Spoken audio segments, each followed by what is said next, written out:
Tony, Jeremy, have you ever heard of Dukes of Hazzard, the television show? Is that something that you're familiar with in any way? There's a car. They drive around in the car. There's Daisy Dukes. Short shorts? Right. Say Drewski. Just the good old boys. General something? General something? From like the 40s. Well, I'll tell you what General was. It wasn't one on the winning side. Stars and bars. The General Lee is what the name of the car was. You guys want to guess at the height of that show's popularity? Because I was just thinking about this weekend because I had not realized that this show was this popular. It was the first television show that I watched with any regularity back when there were only 3 networks and it was on Friday night. You laugh. You think I'm the only one watching. 1 in 3 American televisions were tuned into that show. It was 40 million people were watching that show at its height. What is the closest thing today that could come to that that's not the Super Bowl? Like what exists anywhere in our fractured television landscape that would come close to being even half that? NFL Week 7. Marlins baseball. Yeah. Okay. Any serious answers? Because sports, outside of sports, is there such a thing? Is that time? K-pop Demon Hunter. Is that thing so dead? Is that time so dead that it's not possible given, like, what is the most watched television show right now? Because you have to appeal to everybody with network television, with free television. It almost can't be a streaming show because there are too many people in the country that don't have money and just have the regular channels. Right. Like you basically described it. We'll never have TV show ratings like that again for TV shows because there used to be 3 networks. And that's it. And you either watch it or you turn the TV off. And now there's just beyond how many channels and how many streaming platforms there are so many more entertainment. I mean, look, if I'm on YouTube or if I'm on TikTok or Instagram, I'm not even consuming produced content. But if you had to choose a modern day equivalent of, because Game of Thrones felt a little bit like this in that people had to watch it live, didn't want to watch it 3 days later. It was sort of appointment viewing. But I think HBO still, even Max, I think it's still too much premium television. What would be the thing today that would pass for what it is that was? And what would that number be? It's not even 10 million, right? The Walking Dead had some of this. Yellowstone had some of this. But it wouldn't even be 10 million, correct? It wouldn't even be a fourth of what it is I'm talking about. The Bluey episode with Mickey Mouse, that was That's a crossover. Big. Yep, that's big. I think it had like 10 million viewers. Beats all you ever saw, got in trouble with the law since the day they was born. So they were getting chased around by somebody? Like, what was the story? They ran out of storylines, really, very early. I can explain it pretty easily, Tony. They were in a small town in rural Georgia.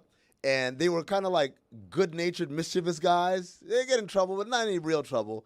And they would kind of solve some mysteries and stuff. But also, there's a guy in town called Boss Hog. He's kind of the boss hog of town. He didn't like them. And their cousin, Daisy, Jessica worked at Simpson. a bar. Yeah, there you go. Did you see, Tony, did you ever see Smokey and the Bandit? It was all playing off of that conceit. No, did not see that conceit. Boy, we are playing young today. Purdue was a number 1 seed as Kirk Cousins look like J.C. Penney. Looks like it's back, Jack. It's bracket time, so make a chart. Does Jeff Van Gundy look just like the Queen of Hearts? Does Adam Silver look like a torpedo bat? Let's get Mark Sadness back on track. Looks like it's back, Jack. When the donuts are in front of you, does Andy Reid say, don't mind if I do? Adam Silver looks like a Q-tip thing, or frying a bag of onion rings. When Timmy laughs until he hacks, that's how you know that looks like his back, Jack. Let me hear you say, looks like his back, Jack. Let's keep on doing it every year. So add that Burke says, Mr. Bond, welcome to Tangier. Jeff Fisher looks like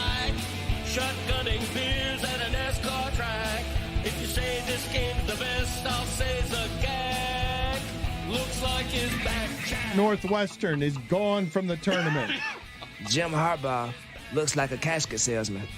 Fairleigh Dickinson, 16 seed, rep by Mike McDaniel looked like a college student on a full-ride scholarship for esports. What a run.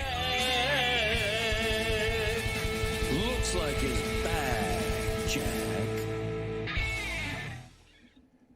Put it on the poll, please, at Le Batard Show. Is there anything better in the history of sports than Duke choking? And I think it goes for the entirety of my lifetime. Like, Alabama's a bit of a Johnny-come-lately in football. Duke, 20 years before that, before Nick Saban, before Alabama football, 20 years before that, everybody was rooting for Duke to choke. That team is good enough. It should be unbeaten. Like, that team shouldn't have lost a game this season. That team has 2 unfathomable losses on its resume. The same. North Carolina did the same thing to them that UConn just did, where UConn's 1 for 18 from 3 and wins a game because they go whatever it was, 4 out of 5 or 5 out of 6 from 3 at the end after starting 1 for 15. But, I mean, you're a veteran sports observer. Give me something that American sports fans enjoy more than Duke specifically choking, not just losing, choking up and down. You can put the pictures up of John Shire. You can put the pictures up of stunned people because you do not expect that game to go that way.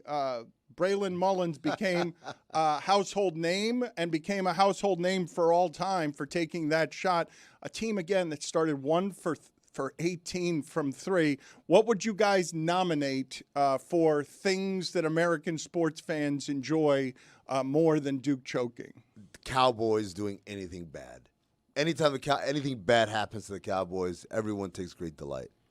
Man, I think Duke is even bigger and badder because the Cowboys, for all that they are, they don't give off we're smarter than you.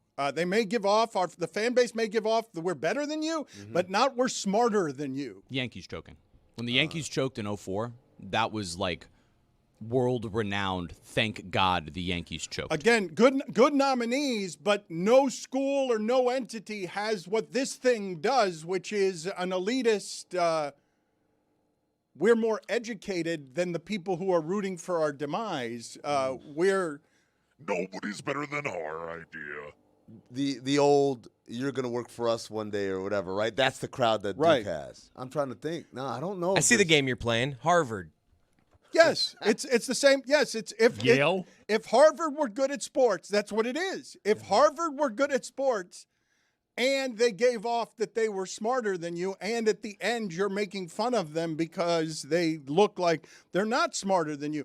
At the end there, when you've got 2 people down the court, 2 Duke Blue Devils down the court, you legitimately could have just thrown the ball up straight in the air toward one of them, and you would have had a better result than the one that you had. Dan, let me ask you this question, because you are obviously the elder statesman in the room.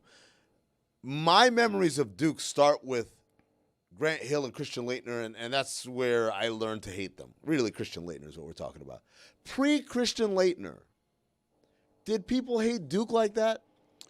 It was J.J. Redick, Christian Laettner, Gene Wojciechowski, the slapping of the court. Steve, excuse me. Yeah, Gene was the ESPN guy. Writer. Yeah, I didn't hate this Duke team all that much. I can't really put my finger on why exactly, but perhaps it's because they're lacking the annoying white guy. I just love that we really showed Duke a lesson with those kids from Connecticut.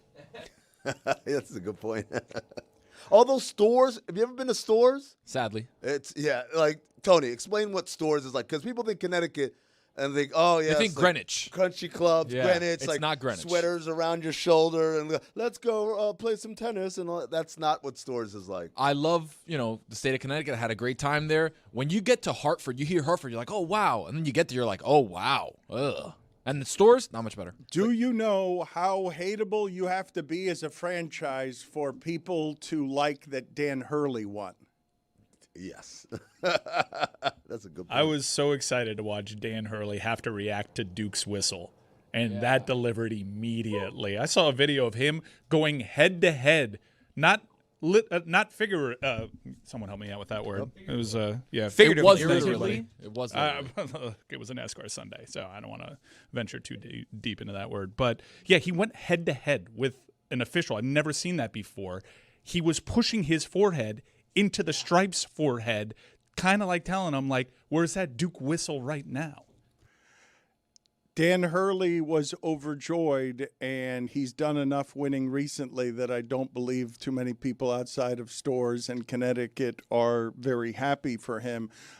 Locally here, the Marlins have started 3-0, and they've got a chance to start 6-0 because they are starting with two of the worst teams I've ever seen over the last 2 years. No, he's right. I'm not trying to diminish the Marlins' best start in 17 years. The way they won yesterday was cool and exciting, and they haven't started. They've only started 3-0 3 times in their history. They've won 2 championships. They've only started 3-0 3 times in their history, and the last time they did it was 2009. So doing it against anybody matters, but now they have the White Sox, and I'm not kidding you when I say the White Sox 2 years ago and Colorado last year are 2 of the worst baseball teams I've ever seen. They've got them at home. They have a chance to start 6-0 because those are terrible teams. The White Sox lost all 3 games this weekend, correct, to Milwaukee? They gave up like 8 runs yesterday in the 8th inning to lose. Yeah, but they got that Japanese guy, though, Dan. Ooh, Munetaka Murakami. He's a stud. He's hit a homer in all 3 games, but they're going to waste his career because the White Sox are a disaster. Marlins probably going to start with 2 series wins. Might be 5-1, might be 6-0, and then they head to the Yankees in New York. That'll be a fun little weekend series. Do you guys miss the days when interleague was like a special thing that happened like deep into the season? Like, guys, we're going to have NL teams play AL teams. Like, oh! Now it's just like, yo, your 3rd series of the year, you're playing the Yankees? You've cheapened it. Yeah, the Yankees starting in San Francisco was a little odd. Jeremy, I don't know if we're at the point yet with the Marlins where we can just start counting games as dubs, but it was a really exciting weekend, and yeah, they've had a friendly schedule here, but especially when it comes to you forecasting wins, given what we saw yesterday from the Miami Heat, I'm not sure we can do that. What? I really don't know what you're talking about. We'll get There's to them sport? in a second, and we will talk about that loss. That game was 79-75 at the half. It wasn't that long ago that the Heat were playing the Knicks in games that was the final score in. Playoff Overtime? games. 79-75 in overtime. That was the score yesterday at the half. But I want to talk about what Owen Cassie did yesterday because the Marlins ended up being... Casey.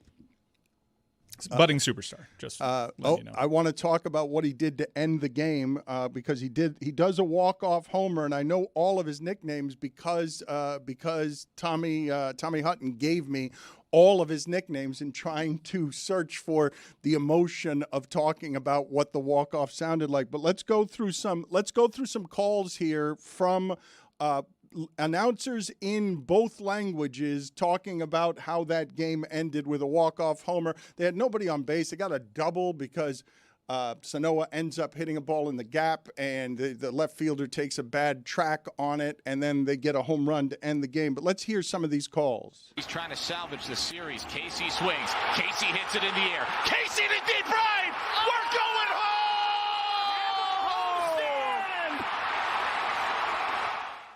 The rest of that, you'll hear them go, the Maple Masher, the Big Canadian, Big Red. Is he an OG? Is he a ginger? Does he classify? Oh, no, yeah. He's a ginger. Okay. Maybe the Max second... Meyer? Max Meyer, half ginger.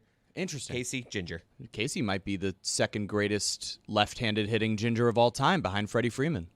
1-0 pitch. Casey launches high in the air at the right. It is gone! You can't make this up! The Maple Masher secures the sweep! And for the first time since 2009, the Marlins start a year 3-0! How do you guys feel about the Maple Masher as a nickname? Oh, that's a good one, Dan. I don't think that the group. Look at Amin's face. Does Amin's You don't like face- Maple Masher? Does Amin's face give off to you that he thinks that's a good nickname? It's a placeholder. Like, I like it as like, okay, this is what we'll do for now until we find something better. Big Canadian, terrible. How do you like Big Red? My daughter overdone. said baby ginger. He's giant. Ginger Spice? That's what she called him, so that's what I'm calling But him. why, baby ginger? Because he's a young kid. He just came up. Also, it's a child that came up with it. Like, let's not. Oh, that's terrible. She'll never do copy for us. Mike Ryan mentioned the San Francisco Giants and the Yankees playing. Are you aware that in the history of baseball, there has not been a more anemic start to an offensive season than what the Giants did against the Yankees? The Yankees' rotation is going to be good this year, but the Giants got shut out in the first two games and had fewer than 10 base runners, and then had an outburst on the third day. They had a run. They got a run. That's the worst. That's the worst the season's ever started offensively for a team, to start with a couple of shutouts, and they got their first two base runners of the season on, and then the rest of the time they got nobody else on base. It's crazy to think that they had the worst weekend offensively when the White Sox became the first team in baseball history to strike out 20-plus times and lose by double digits on opening day to the Brewers. 20-plus strikeouts on opening day. Let me hear the call in a different language. Los Marlins no se dan por vencidos. Suéname el gallo, por favor. Ya se prepara otra vez. El empate está en segunda. Lanzamiento, le tira y saca un batazo alto largo para el right field. Que sí, que no, que no, que sí. Adiós, mamacita linda. Jonrón de Owen Casey.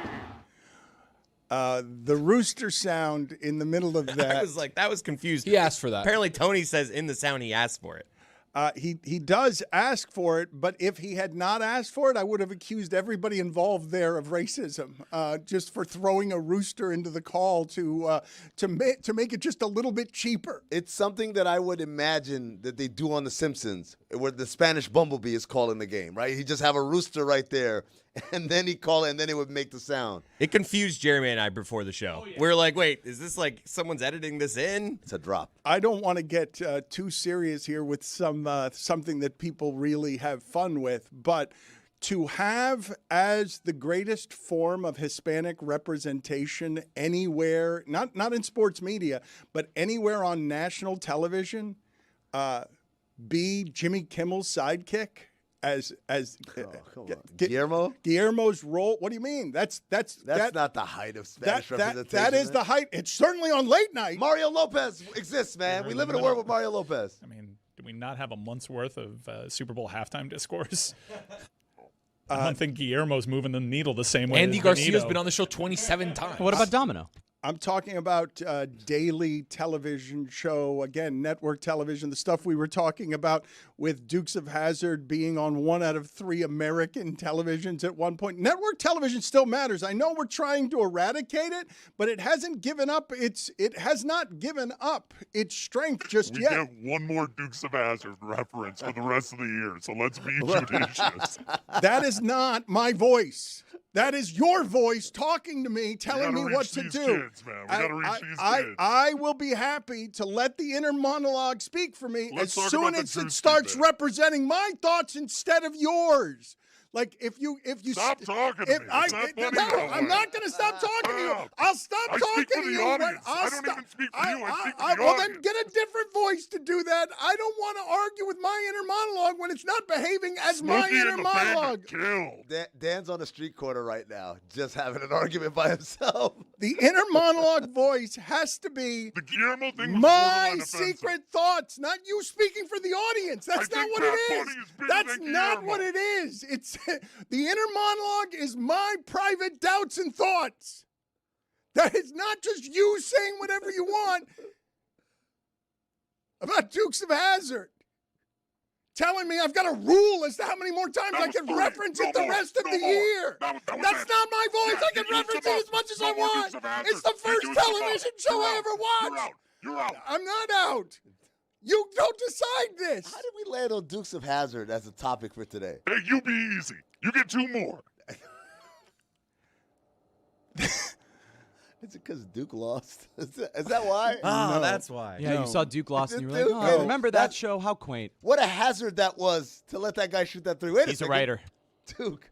Hazard. It's gonna be a first take, like bottom third this Yeah. morning. 100%. It is now. The Miami Heat have been playing bad defense for a couple of weeks when they haven't played bad defense in years. And I want to ask you guys a serious question about this. Did they break Bam by making him play that way?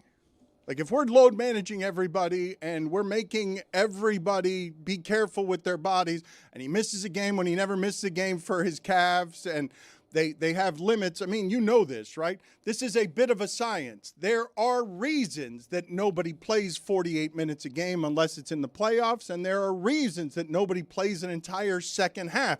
It's because the human body's limits make it so that they've deduced in basketball that there are diminishing returns when somebody gets so tired that they're playing all the time. So we'll never again have Wilt Chamberlain's number of playing all the minutes in a game. But I'm serious when I ask, there is no explicable reason that the Miami Heat would suddenly be bad at defense for the first time in 15 years. And the last 2 weeks, they have been as bad at defense as all the teams that are trying not to win, that are purposely tanking. I wish I trotted this take out there, but you remember how like Bobby Abreu's production was never the same after that home run derby because he just fell in love with swinging for the fences.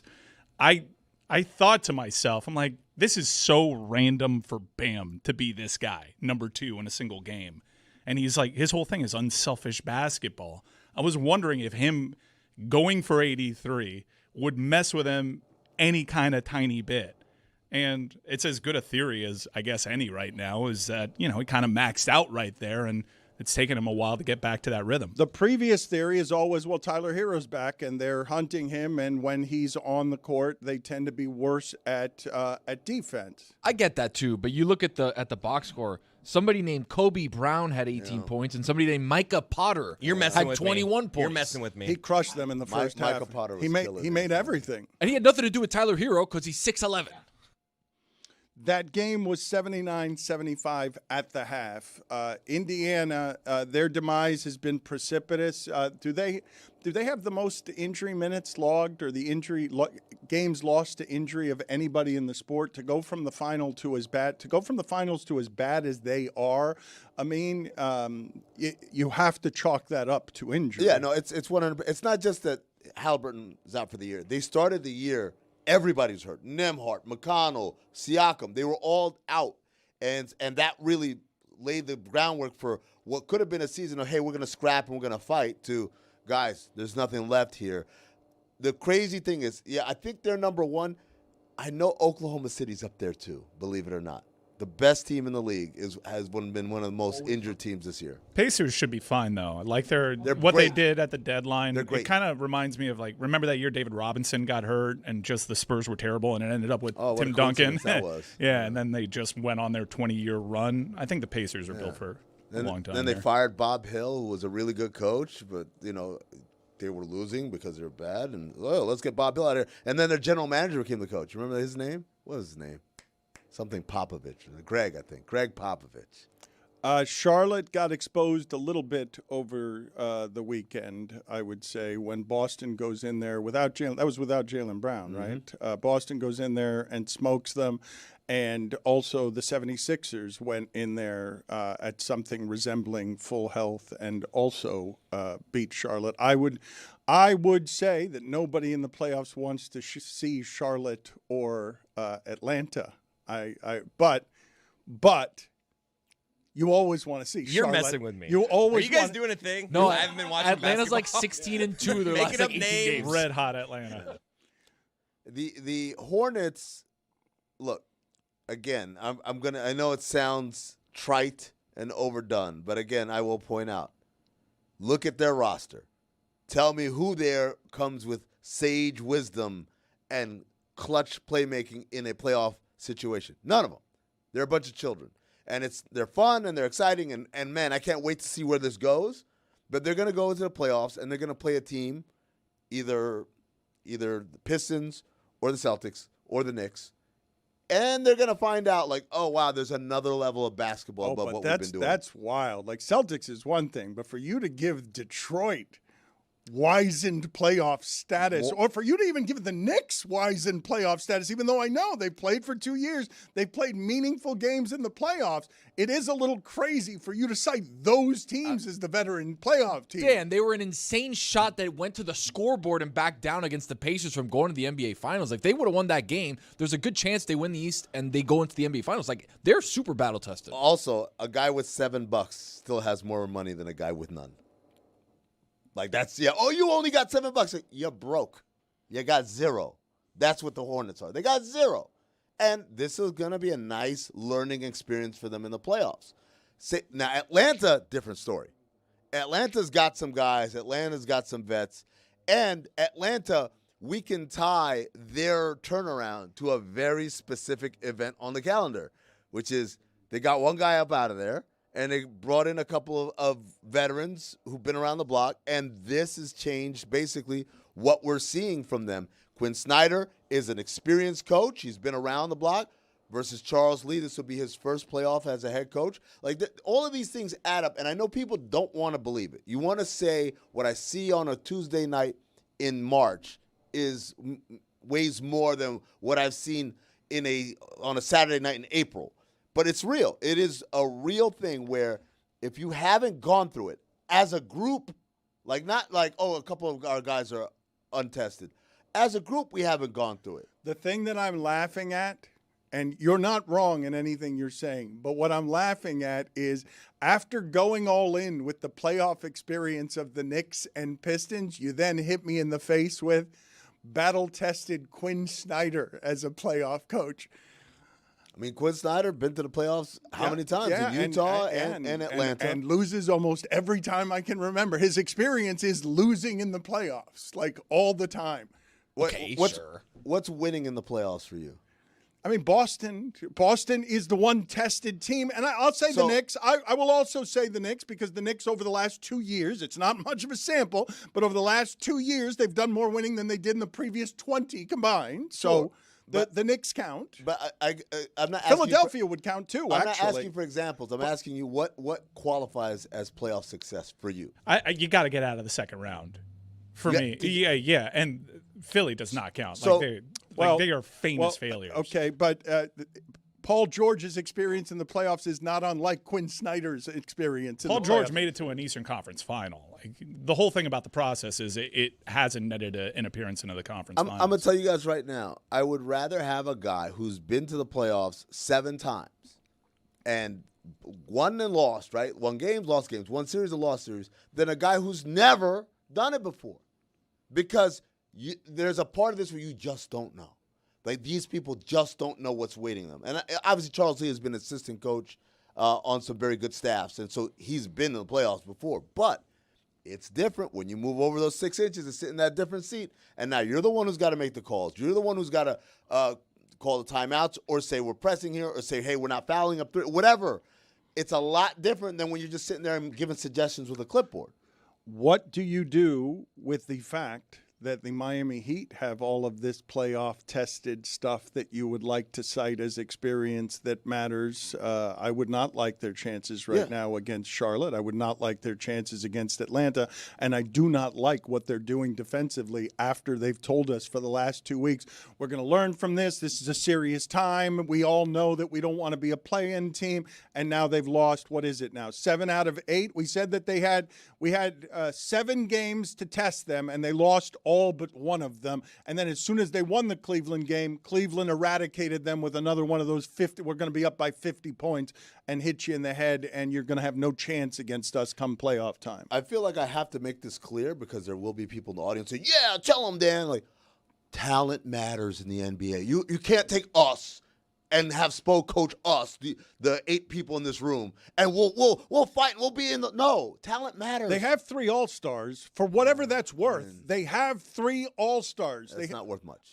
Okay, but I know that Norm Powell is a one-time All-Star. I know that Tyler Hero is a one-time All-Star. Bam Adebayo is a top 20 player in the league? Top 25? Top 20? Sure, top 25, I'd say. Yeah, but that's like, first of all, Hero and Powell are kind of, they negate each other, right? Because of the aforementioned redundancies between the two of them.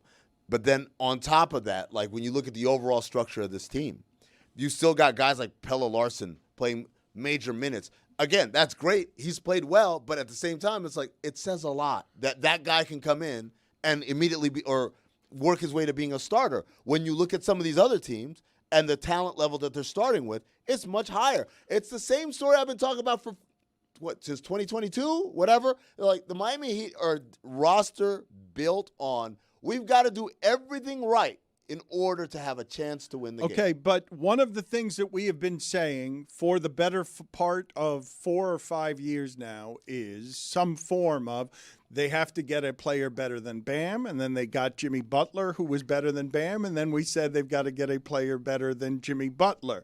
What you're presently saying is giving credence to what Ethan Skolnick of 5 Reasons Sports says when he sees them play the Spurs, and he says Miami doesn't need 1 player.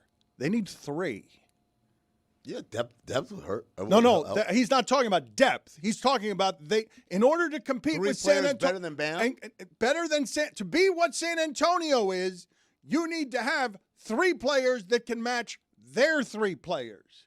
And you've got 1 that can play with their 3 guys. But how do you match a guy who's a generational player? Like, oh yeah, we're trying to get to those guys. It's like, well, they have that guy who's a unicorn. But what I'm saying to you guys is, do you agree with that assessment? Because if you agree with that assessment, then you're woefully, painfully behind in a way that can't be overcome. So let me put it this way. If Stephon Castle played in Miami, he would be the what player for them? Best, second best? Where would he rank? The best or the second best, depending on how you measure the defense he wouldn't Bam. He wouldn't be the best. He'd be the second best. Tony. We talked about it. We're both Castle guys. But, you're both Castle guys, and he's got that's a good system for him. It's very Miami-like. Yes. But when I see what happened with Strus and Gabe Vincent, and furthermore, when I see where Bam and Tyler Hero were drafted and what they became, and that this guy was drafted top 5, not top 15, top 5. Mm-hmm.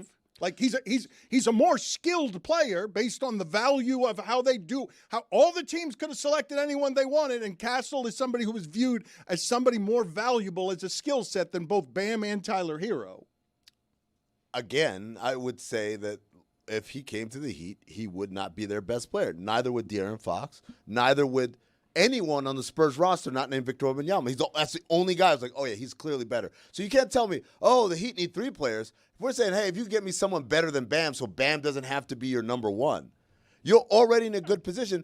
Damn, Jimmy Butler had them in conference finals every other year.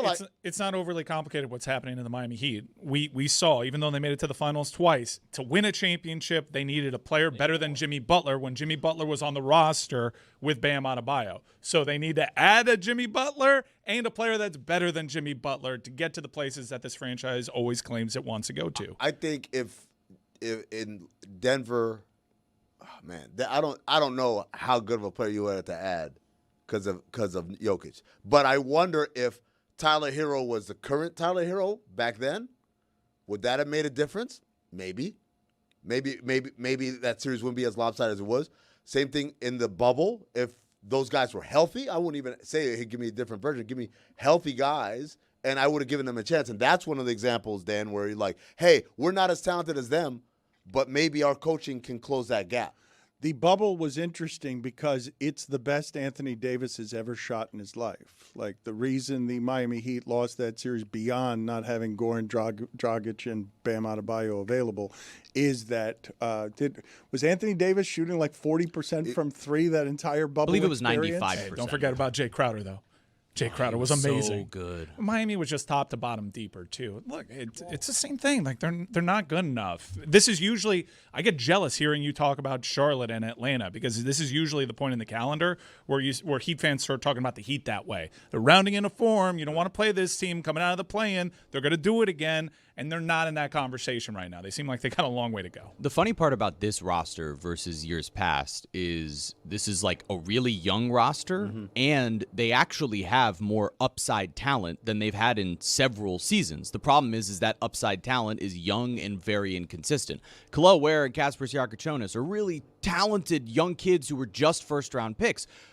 But Kel'el Ware, from one game to the next, is an entirely different player. His impact defensively and offensively is entirely different from one night to the next. You have Pelle Larsson playing those minutes because he's an experienced guy who played several years in college and doesn't make mistakes. Right. But Norman Powell is an overachiever, right? An overachiever who's an all-star this year, in part because of what the first 15 games were for this team when they were catching teams off guard offensively. And now him and Tyler really equal one all-star because each of them are in and out of the lineup, and they're not all-stars when they're on the floor together. So you have a team that is more talented and younger than it's been in years past, but their inconsistency, particularly defensively, becomes the paramount issue. I know this would have taken a lot of guts and a lot of cojones, but why didn't they try and move Powell at the deadline, knowing that they had max value on him? And then on the backside, it's like, what are you going to do to try? You already got Tyler. You can't keep Powell knowing that they're the same guy. Why not maximize value there? It was a transition year. I mean, the reality is this team started hotter and gave people hope off the top, and Norman Powell's a free agent. Yeah, that's you look at, he's a free agent, and you go into next season where you have Norman Powell as a free agent that you say get something. A sign-and-trade is a possibility with Norman Powell to get him somewhere else and get you either assets or another player that is strong where you're moving for a player that makes more sense with your roster. You'll have Hero on an expiring contract. If Andrew Wiggins opts in, which you expect at $30 million, he's an expiring contract. The whole narrative going into this season was hold on for a year because this upcoming offseason, you'll have more assets than you've ever had in terms of draft picks over the last 15 years, and you'll have more cap flexibility. It's just the disappointment of that 7-game win streak, people like me getting all hyped up, and then now you've seen it come crashing. Even without like this big picture planning, Norm Powell as an impending free agent, not quite as like asset heavy a return because everyone's like, well, what if he leaves, right? So you don't think you can get a first-round pick for him as a final piece somewhere so that you can strengthen your offseason package because you have more picks? We were told that they would that Giannis would stay in Milwaukee because Miami would have more to offer this offseason. You don't believe that they could have lured a number one for an All-Star? Not at the trade deadline. No. What worth does being an All-Star have if that can't get you a first-round pick for an All-Star, for a contender looking for scoring and a final piece? This is the hard part. You know, when I worked in a front office, we didn't care about stuff like that. We cared about the player. We evaluated the player. What does he do? How does he help us? What needs does he address of ours? Whether he was an all-star or not, that's for the press conference. Maybe that's to sell to your owner. So I remember when we traded Boris Diaw and Raja Bell for Jason Richardson and Jared Dudley. And we had to sell him on Jared Dudley. We're like, this guy's going to help us. I don't know, because he just never heard of Jared Dudley. So he's just like, I don't know. But, like, the thing that pushed the deal over the finish line for us was, and Jason Richardson is a dunk contest champion. And for our owner was like, wow, so that means at parties I can say, this guy's a dunk contest. Like, that was all it was about.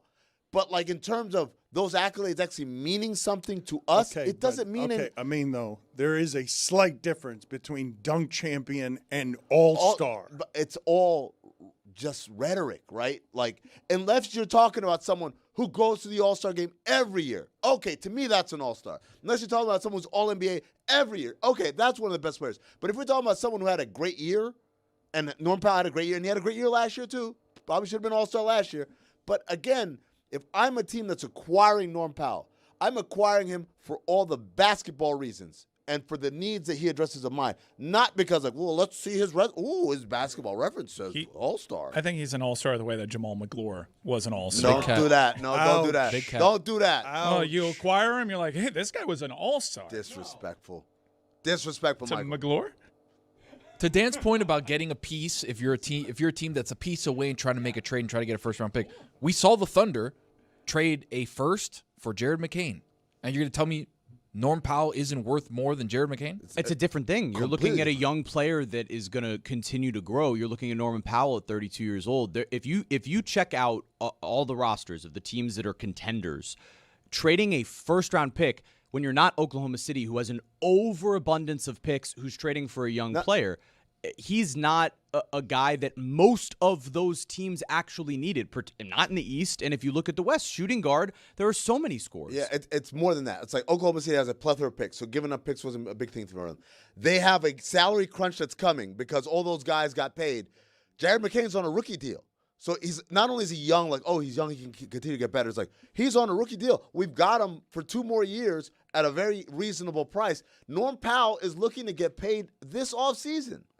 Mike Ryan, please find for me Jamal McGlore's best season, his All-Star season. Did he average 14 points a game that season? We're not going to invoke that name here. There were no centers available that season, and you just did Norm Powell dirty by mentioning Jamal McGlore. You're doing Jamal McGlore dirty. What? Give me that All-Star season that Jamal McGlore had.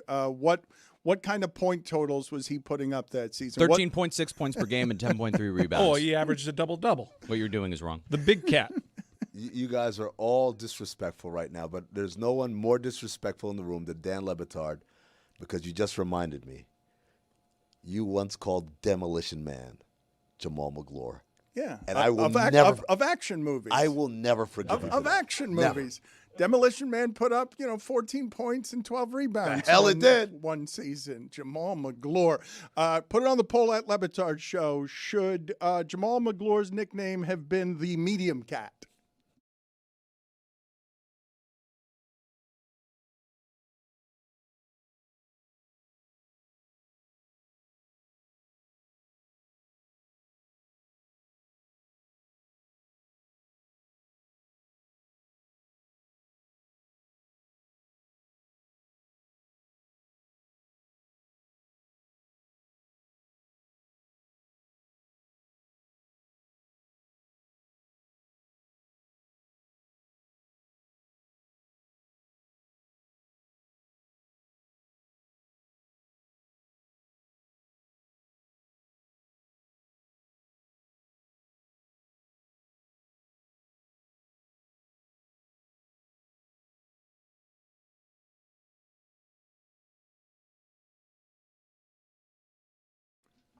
This episode of the Dan Le Batard Show is presented by DraftKings. DraftKings, the crown is yours. Was that the best moment of the tournament yesterday? Of all of the buzzer beaters, that was the moment, obviously, with the greatest stakes. I would say as well, I was stunned that Duke lost that basketball game. The only time Duke trailed in that game before the end was being down 2-0.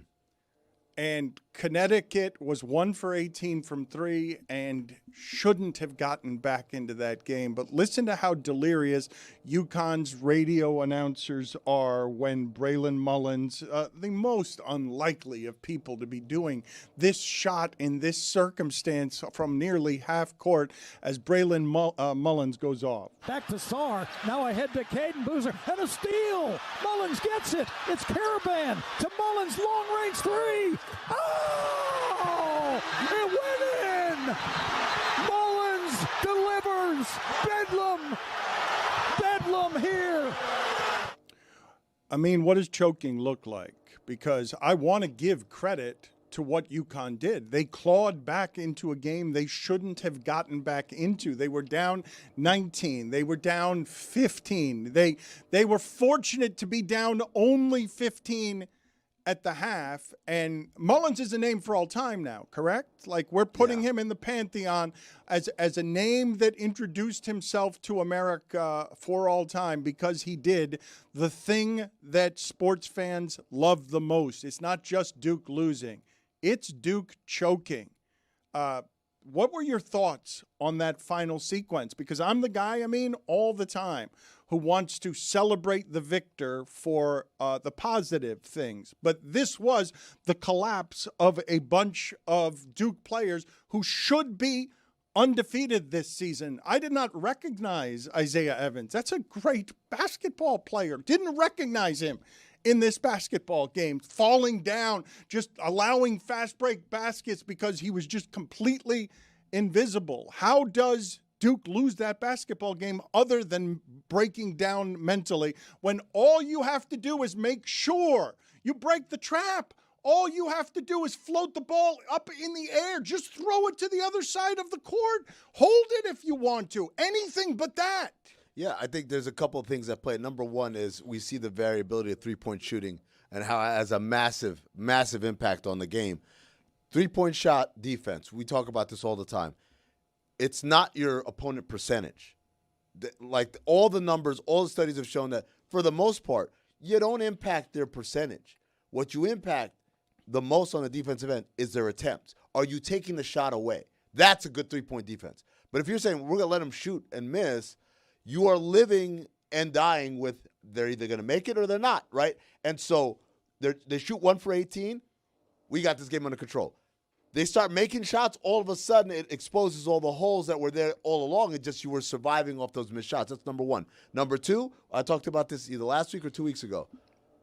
You're watching children play basketball. How do they coach that children game? Yeah, because children are out there who have never been in that position before. I was joking about it with Tony before the show today. Caden Boozer never saw this at Columbus.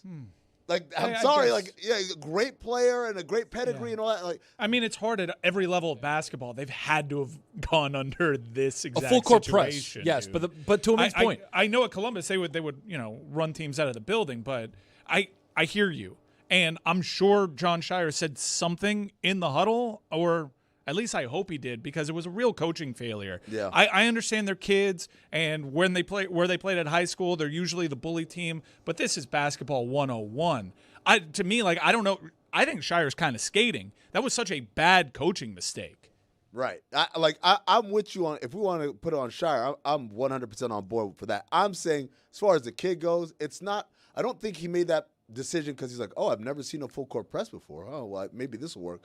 I think it's like, oh shit, we're about to lose this game. Like, that's what, he's a child, man. He's like 19 years old, 18 years old. There's no part of this. You guys are like trying to put like Luka Doncic level cool in a kid who's, like we said. But it's not we're about to lose this game. It's I've got two guys streaking toward the basket for dunks. And you're sitting like you're playing a video game and sitting back in the calm of your recliner and hitting pause on the game to go get a beer before you finish this game. That's not what's happening. Were they afraid here. to go to the free throw line? Like, I don't. I'm not saying like the decision was right. I'm saying that, hey, maybe, just maybe, under incredibly stressful circumstances, people sometimes lose their cool, especially when they've never been stressed like that before. Duke lost to Texas Tech first couple of weeks of the season by 1 point. They lost to North Carolina, a game that they were leading throughout that was not unlike this game where they lost at the buzzer because North Carolina made 5 threes in the last 5 minutes. A truly absurd game for Duke to lose. But Duke was and is the best team in this tournament. They should have been undefeated. You can like Arizona, you can like Michigan. Duke's the number 1 overall seed. They shouldn't have lost this season. They shouldn't have lost a basketball game this season, and they sure as hell shouldn't have lost that one. Like, you cannot lose as the better team when the other team starts 1 for 18 from 3 and you're up 19 points. But Dan, that's what we love about March, right? It almost gets to a point where both teams are equal. UConn was a great team this year. Also, I think I saw Hurley's been to the Final Four 3 of the last 4 years. He's an incredible coach. They have an incredible program put together. And that's just one of those games where all of a sudden the playing level was completely even. And the kid who made the shot as a freshman, but look at the rest of their roster. Those are all veteran players. Guys who are juniors and seniors. They hung Caravan's jersey in the rafters. No, it's like this is exactly what I'm talking about on the NBA level, albeit it's different. But the idea that, hey, when you have maybe not better talent, maybe not even equal talent, but close enough, but you got guys who have been there before, it makes a massive difference. Massive difference. You think Mullins made that shot because of been there before? No, he's a freshman. I said other than him. I think he made it because of... Yeah. You say other than him, but the guy who took the shot, that's a panicked shot. Like that's a desperation shot. But they needed two. Like he didn't have to shoot it from there. And if he had airballed it, we would have been like, "What are you doing shooting it?" He said after the game that he thought it was to tie it. Yeah. Oh, really? I mean, that's funny, especially considering what we're talking about. Been there before. Because I was going to give Dan Hurley all sorts of credit. But like, first of all, I preface by saying, other than the guy who made the shot, right? But also, to get in a position to make that shot, they had to make that comeback. They had to persevere under circumstances that were not ideal. On the opposite end, you don't think Duke recognizes, like, this lead was this, and now it's this, and now it's this, and now, oh, my God, it's a one-possession game? Like, that creeps into the mentality of players, young players, inexperienced players, in a way that a veteran team would not have choked that away. I understand the theory of momentum, and I understand how everything gets a little bit tight. Duke's experience in close games this year is we lose them, because they didn't have that many close games, and this one was a crusher in a way that you saw on their entire sideline how shocked everyone there was. I was a big believer, though, in what I saw against St. John's, because that was a Duke team that hadn't been in that kind of physical battle all season long. You could see it manifest on the court. Like 7 minutes into that game, Duke realized, oh, we're going to have to tap into something that we haven't had to all season. This team is dragging us into a rock fight, and I thought they grew so much from that. I was so impressed with Duke's ability to climb back into that game, take a punch, and keep rolling. And I thought that they would tap into that, and they were displaying that for a very long time. For them to be undone by between the years stuff after that specific challenge from Pitino and them boys, that was kind of surprising. And it makes me think that Dan Hurley is actually who, the internet thinks Tom Izzo is. Dan Hurley is that dude. Three Final Fours in this era in 5 years is crazy. He's a great coach. I don't think that's ever been up for question, right? I think what he's been able to do is a combination of a guy he's been around the block too, obviously, but also, man, you talk about this era, and a lot of it is having older players. We are back to, hey, give me older guys because they're not going to make the mistakes that younger guys do. And because of those mistakes that they make, we are able to capitalize even when it's the youngest among us who's taking that last shot. Did someone mention St. John's?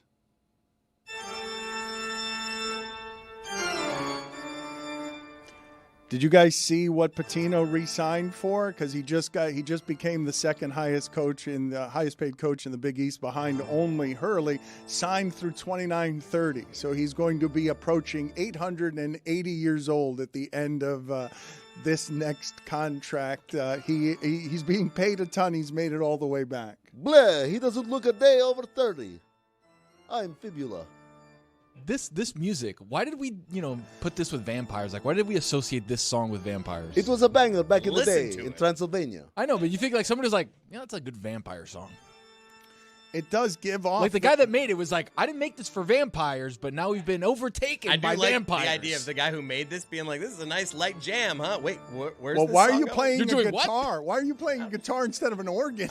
And Tony's I'm visualizing what Tony was thinking this guy when he made it. It's true, Dan. He used to do it on the guitar, and then Happy and they light. switched to organ. I'm fibula, the lying vampire. Wait a minute. That's exactly how He's got a key I know organ. it's a piano. He's I got know a it's a key piano. organ, like a organ tar, a guitar. Yes. but organ. I want to get answers to some of these questions. I don't know. Who is the original vampire? Is it Bela Lugosi? Is that the original movie vampire? Nosferatu. No, it was me, fibula. Trust me on this Okay, one. look, I need to object to something that you just did there. What? And I thought it was funnier, okay, the first two times you introduced fibula telling obvious lies as a callback than you then telling us, what, I'm fibula, the Dracula, the vampire who doesn't tell the truth. I appreciate the context that you offered, but I found fibula slightly heavy-handed there. I thought he should have just continued lying to us with just crazy lies like Pitino looks 30. Well, I'll go back to my good friend George Carlin and tell him that Dan Le Batard doesn't think this is funny. Jeremy, what is the answer to the question as to how this organ that Chris played with the air guitar became the sound that accompanies vampires into a room? A, that's an air keytar that he's playing right there, so it's perfectly fine. But B, this is a original composition by not Johann Santana, but Johann Sebastian Bach, and it was used in the 1931 film Dracula. So it then became used throughout Gothic horror films for the foreseeable future, and that's why we associate it It was with my vampires. idea. Why did you throw Johan Santana? It's important in because I there? wanted to get us back to baseball, Dan. You know, Owen Casey started 5 for 10 with 2 doubles and a walk-off homer. That was the trade for Edward Cabrera. And the Marlins starting pitching, had 19 innings pitched in their first 3 games. That's as many starting pitcher innings as 3 of the 4 teams that played 4 games in this opening weekend. Their starting pitching was amazing. Their pitcher ERA was 2. It's Team Dan. How'd you do? You in the thought stadium? we I did should great. go from fibula to Johan Santana in that's right. baseball. That was where your judgment took you. You decided, you know what I'm going to do? I'm going to bring it back to the Marlins pitching staff. Yeah, I can't fib with you. I wanted to talk about it. I think he's really funny. You should definitely not kick him out. Let's update our tournament here and get rid of all of these Sweet 16 losers that we have. And, Jeremy, I don't know what I have to do in this arbitration hearing to get you to turn down the bad jokes by about 99%. I already have a lot. Yeah, Man. you have you? Arkansas, a 4 seed, lost to Arizona. That means this is now gone from our tournament. Brock Purdy looks like a youth pastor.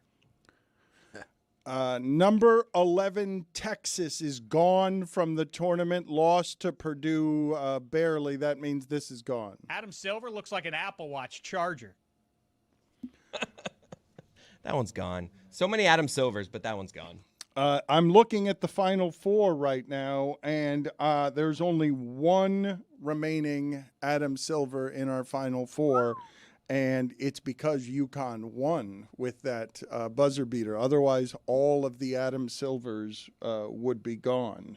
So I want to keep updating our tournament here before we get to the Final Four here.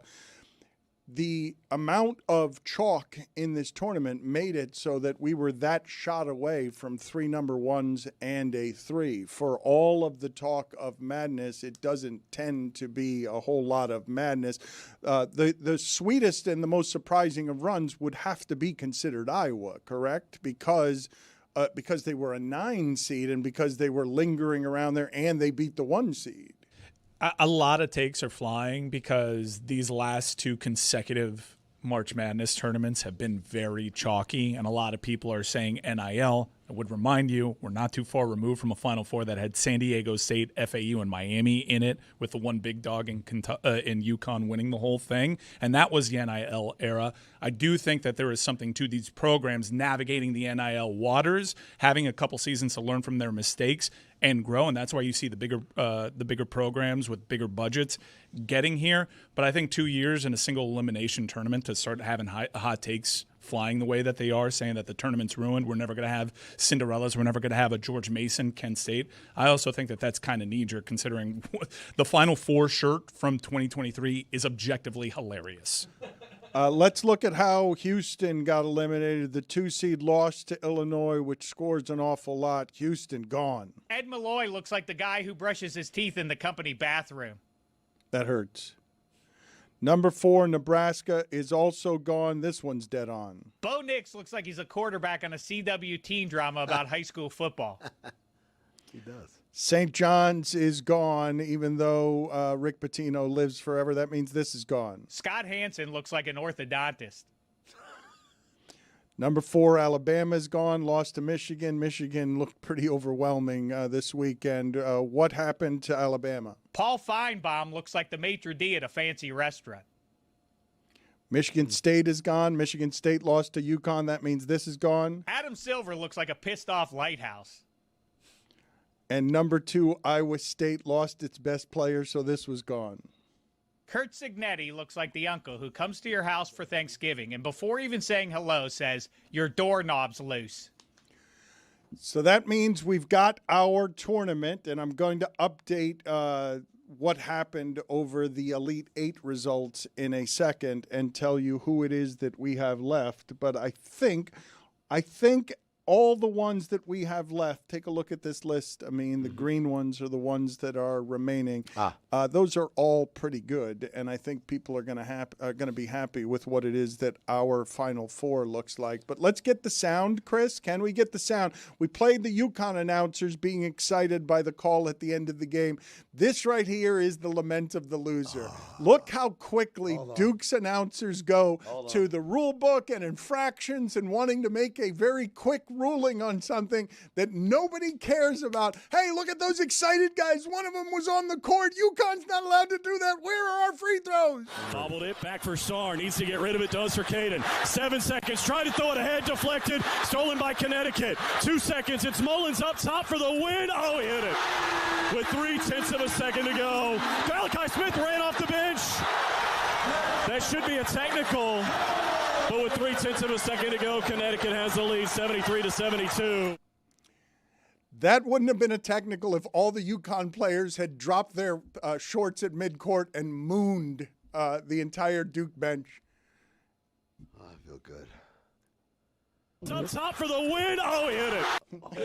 Oh, he hit it. Oh, he hit it. What an insight into Duke's mentality that is. This feels just like the opposite of Do You Believe in Miracles? Up top for the win. Oh, he hit it. Never has there been less emotion with a more emotional moment. Up top for the win. Oh, he hit it. He sounds surprised. Up top for the win. Oh, he hit it. He would have been less surprised if someone had reached over and thrown his penis into the sea. Like Up just top for the win. Oh, he hit it. Malachi Smith ran off the bench. That should be a technical. You can't. That part is so good. He's pointing. He's definitely pointing, right, when he says That's that? my favorite part. Can you guys hear the difference in energy between the first sentence and the second sentence? It says, and then as he's saying it out loud, he's like, oh, this is a dumb idea. Malachi Smith ran off the bench. That should be a technical. He's a fan, and then he goes back into broadcasting. Realizes the situation. I'm going to explain something to you guys here that is uproariously funny about what the lament of the loser is.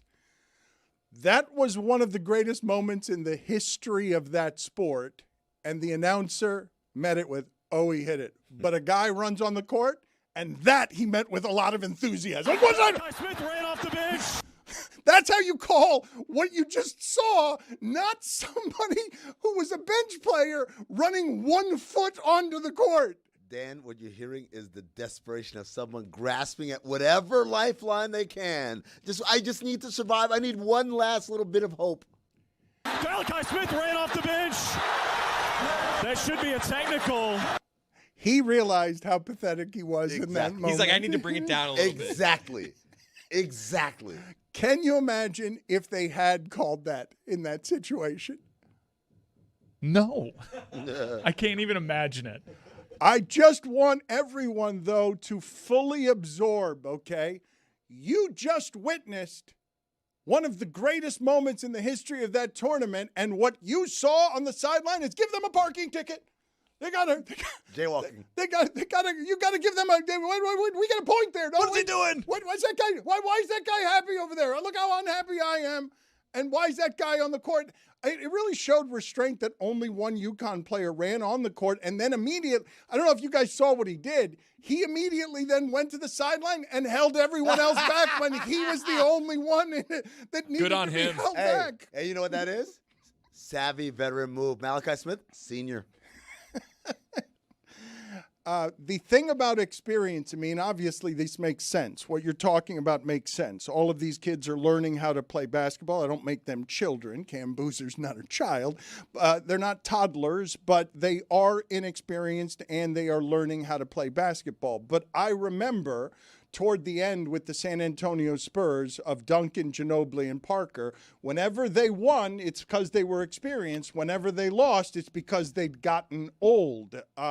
I don't believe that experience is what won UConn that basketball game.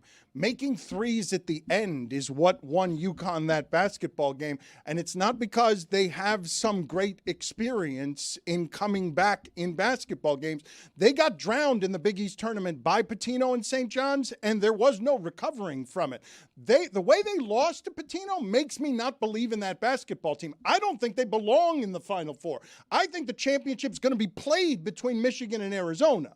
That Michigan and Arizona are going to play the championship, that is a spectacular basketball game, and that's where it will be decided. And I don't actually mean that as a knock on UConn. They just lost me by the way that Pitino did that to them. I think, again, I think the idea isn't that experience is a cure-all for everything, but experience allows you to navigate rough waters. In the case of UConn, the experience helped them. We're down, but we're not out of this game.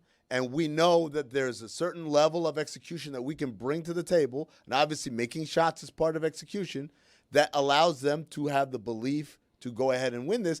At the same time, a lack of experience can do the opposite. It can make you doubt yourself in those moments, in those navigating those rough waters. UConn's rough waters, they were down. Duke's rough waters, they were up, but that up was shrinking. How do you respond in those moments? Those little mistakes that allow for those threes to get taken, not just made, but taken. That's what we're talking about here. And those margins, that's where experience comes up. It can never substitute talent. But if the talent is close enough, it can close that gap. Do you know how weird it is and improbable it is statistically to be the lesser team, go 1 for 18 to start your game, and end up in the Final Four? Go 1 for 18 from 3 to start a game, get down 19 to a Duke basketball team. Are we not in agreement that the Duke basketball team put together the season that deserved the overall number 1 seed? They lost 3 times all season. All of them, they lost by a combined 4 points this season. Otherwise, they're undefeated. A combined, Jeremy, is it even 4? Did North Carolina also beat them by 1? Did they? I just know they're your new Los Angeles Rams. I will tell you as soon as I see the schedule. This is the deal, Dan. Someone said it before the show. I can't remember who, but like, that's why they play the games, man. You can have the Patriots were the most amazing. Oh my God! And they had a book already written. They already wrote the book. That's how good those guys were. They lost by 3 to UNC. Right, and then here come the Giants, who are a wild card. Does that make sense? It doesn't. But guess what? That's why we play the games, man. Sports. This is why we're here. That's great. Right? Like, this is why we have jobs.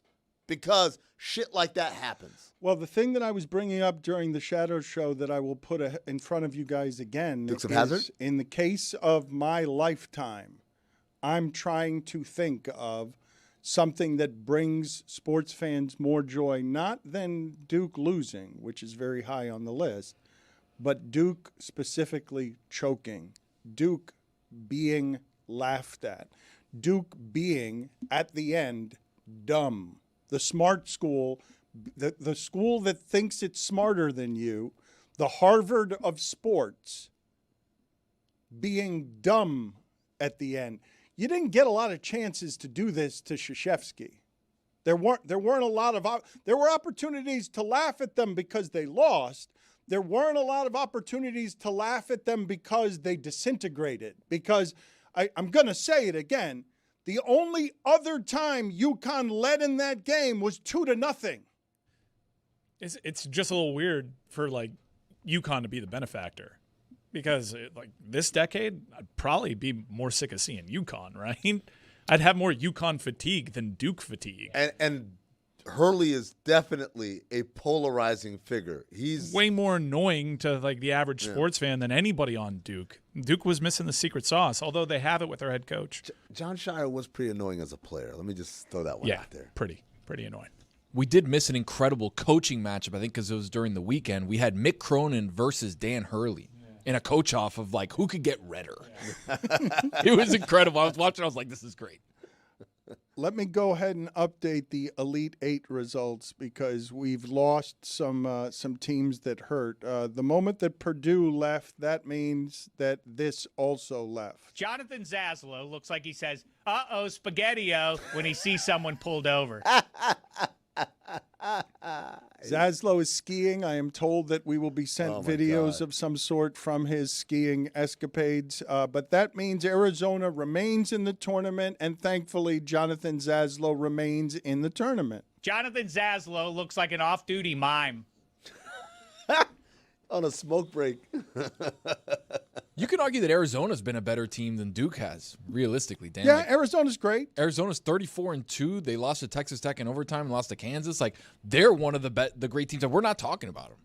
I mean, they are a 1 seed, and they could have been the overall number 1 seed, and I wouldn't have objected. I was a 9. I was gone. That means this is gone. Mike McDaniel looks like the barista who asks if you've ever tried journaling while making your oat milk latte. It's a good one. Good run. A little too detail-y. Good run for that one. Amin doesn't like that I've one. met that guy. Illinois, this one's accurate, so Illinois is gone. Tony Reale looks like the overzealous owner of an Italian restaurant who always greets you at the door with my favorite couple when you walk in.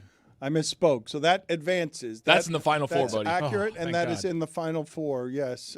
Tennessee is gone. That means this will not be participating in the Final Four. Pete Alonso looks like a police officer who, even when he's not working, still asks, "What's your 20?" when waiting for you to arrive. Michigan deserves to advance. Over the last few years, Michigan is the only team I've seen having 7-footers set screens for 7-footers. Michigan advances. That means this advances. Michael Smith looks like the high school teacher that motivates his students by sitting in a chair backwards. 100%. I think that's who he is, by the way, like the Tony Alley one. How do you feel about Duke being eliminated and therefore this being eliminated? Fernando Mendoza looks like the cashier in a 1960s McDonald's poster. That's a good one, man. The hairy arms there and the watch are really good. UConn advances. That means that Adam Silver has only one tournament team this year getting to the Final Four. Adam Silver looks like a newly opened chapstick.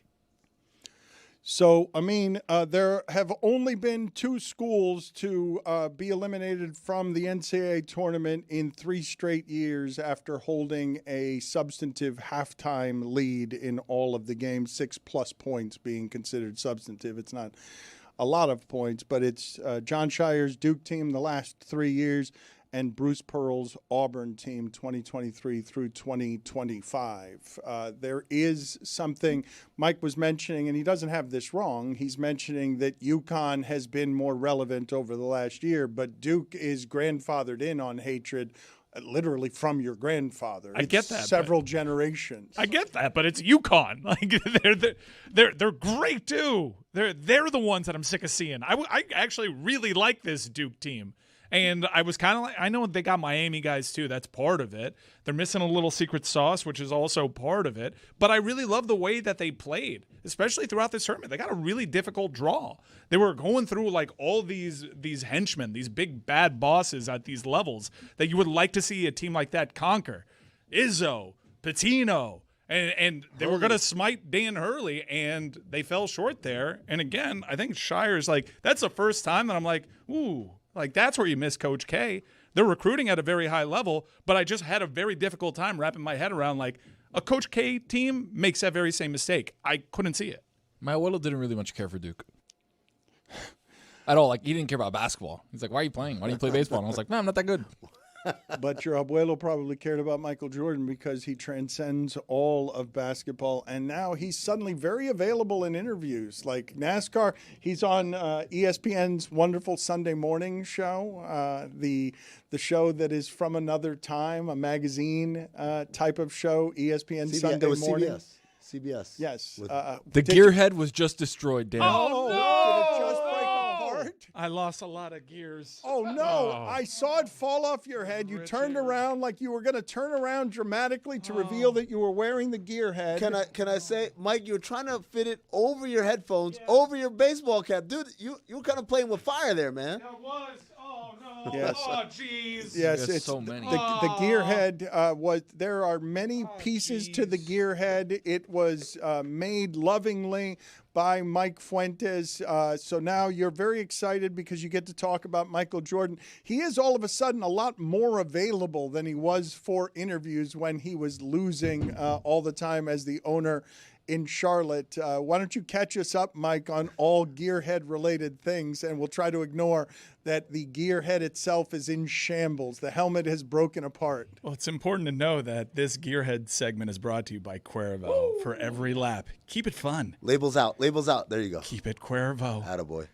So, Martinsville, short track racing, finally back on the NASCAR circuit. Denny Hamlin was bossing this race, as he usually does at Martinsville. But Chase Elliott had other plans at the paperclip, Dan. A pit stop was where this race was won. They take a gamble. They get the short pit stop. Hendrick Motorsports on top for the first time all season. Was worried about them. I know that they can't rely on the 48 car. So, the number 9, the son of Bill from Dawsonville, Chase Elliott, takes the race at Martinsville. But for me, the main NASCAR story was what we saw at CBS Sunday Morning, because it's very rare when you get a Michael Jordan availability. It's only afforded to Peacock for several $1 million, or he sits down with Gayle King because he loves talking about NASCAR. And this dude is a completely different guy around this sport. What I love so much about NASCAR and going to these races is how fan-friendly these events are. If you have pit access, garage access, the drivers are right there. And it's not hard to get. No. It's not hard to get. You can be on the finish line like 20 minutes before the race, and the drivers are all there. And you would think Michael Jordan would be inaccessible to even like a top tier like fan package. He's not. He's sitting right there. You can reach out and touch him if you want, and he doesn't seem to mind it. And I thought the most interesting quote that he had, I know First Take might do something with his like GOAT commentary, saying there's no such thing as a GOAT because everybody borrows from different generations. Accurate. But I thought when he revealed he likes being around NASCAR, he's got something to give to this sport, whereas when he's around the game of basketball, he doesn't like his own presence and how it affects the game. He's a myth. He's in many ways larger than the game itself, and that wears on him. And he's got this weird relationship with being around basketball, attending games. Whereas with NASCAR, it's something new. It's something fresh. It's challenging. It's not something that he can put the ball in his hands and be great. It's adversity for him, and he's really gravitating to that at this stage in life. I mean, I know you saw the CBS Sunday Morning piece. What'd you think? No, I thought about, first of all, the last time I saw him that energized and excited talking about something was probably when he talked about playing baseball, right? Because the idea is like, this isn't a place where I'm a deity, and if I scratch my ear, everyone's like, that's how you scratch your ear on the right side. That's the only way to do it, because Michael Jordan does it that way. To like, no, I can just be one of the guys, or as close to one of the guys as he probably can experience in his life. But the other thing is also, I know that a lot of people were surprised, and I'm like, hey, man, you want to talk about just a good old boy? He is from Wilmington, North Carolina. He is a product of the American South. And yeah, he likes stuff like that. He likes NASCAR. He had a motorcycle team before this. He's built his way up to NASCAR ownership. And this is it reminds me a lot, Dan, when we have people come on, like famous actors or comedians, and we talk to them about sports, and they light up because like every other interview, you just want to know about, hey, how fun was it to make Anaconda with Paul Rudd? Like, oh, it was great. He's such an amazing actor, whatever. And now all of a sudden it's like, hey, what do you think about the Kansas City Chiefs? Like, oh, now finally someone's going to ask me about something that I am passionate about, I'm interested in, that isn't this identity thing that I have to walk with every single day. Dan, like Kobe, to a very large extent, and A-Rod too, they kind of modeled Jeter. They modeled their behavior around a cerebral Michael Jordan. That there was one NBA Finals that he won after his dad passed where he let that emotion out, but he wasn't this joyful player. He displays more joy on any given NASCAR race, hopping over the barrier and congratulating his driver, than he ever did on the court. And for me, as someone that grew up lucky enough to watch Jordan dominate the game and become bigger than the game itself, it's really strange and refreshing to watch. Yeah, if you think about it like this, Mike, like when has Michael Jordan been allowed to be a fan of basketball, right? Like even going back to North Carolina, he's been a machine, obsessed with dominating, right? You don't get to have fun with that. You get to just treat it as a serious job, which he has to probably the greatest extent of anyone in the history of the game. NASCAR is like, there's no part of this where he could be like, oh, man, let me get behind the wheel. And like, I can't do this. I'm just a fan. Yeah, I own it. Yeah, I fund it. But it's like at the end of the day, it's the joy of I'm a fan. I'm going to go back, though, to Michael Jordan when he's in the gym in North Carolina, and I'm going to go next to him, and I'm going to stand next to him when he's at practice, and I'll be like, you're not going to believe it. You're going to be the best ever at this. But what's going to excite you is baseball and NASCAR.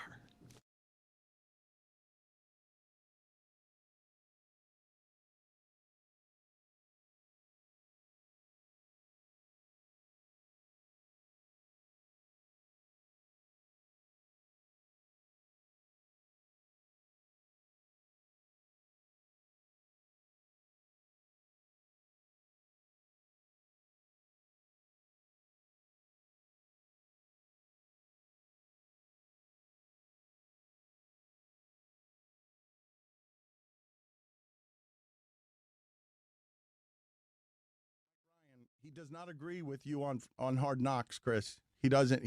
Oh, trust me. We had a whole text exchange last night. I almost drove to his house to fight him. Yeah, you guys have very wildly disparate opinions on the Oakland Raiders and Hard Knocks. But first, Billy, welcome back. How was your honeymoon? It was good. Thank you for asking.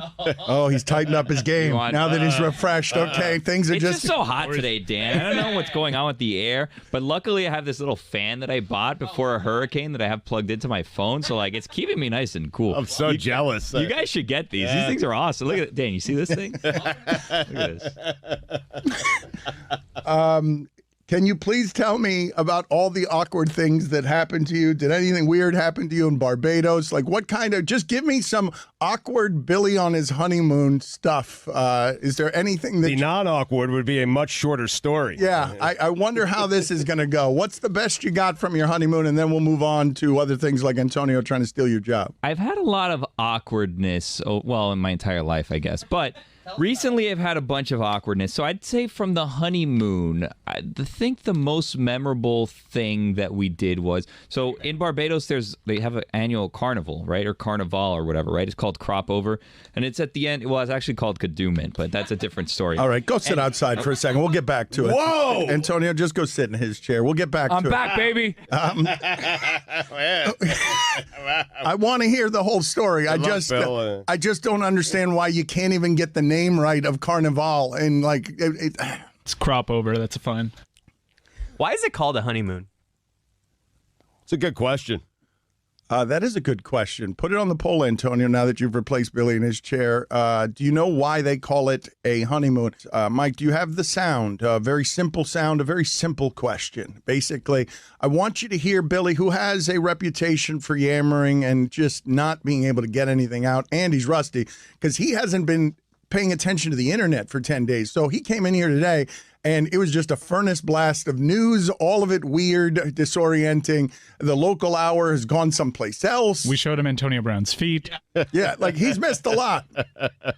I am actually scared when I disappear for my honeymoon. I'm going to come back and I feel like things are just going to be gone. There's the possibility like the shipping container room just floated off into the Atlantic Ocean. We're still not out of hurricane season. Yeah, I am going to fall it's very easy to fall very far behind, very fast when it comes to the amount of stimulation and news and sports stuff that you are getting. Billy was off the grid. He comes back. Everything's changed except his inability to say anything quickly. So he's white now.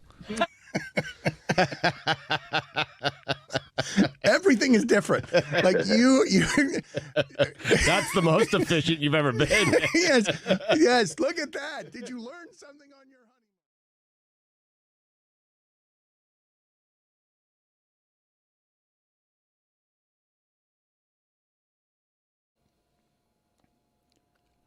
This happened Friday early afternoon before or after, excuse me, we had all left for the week.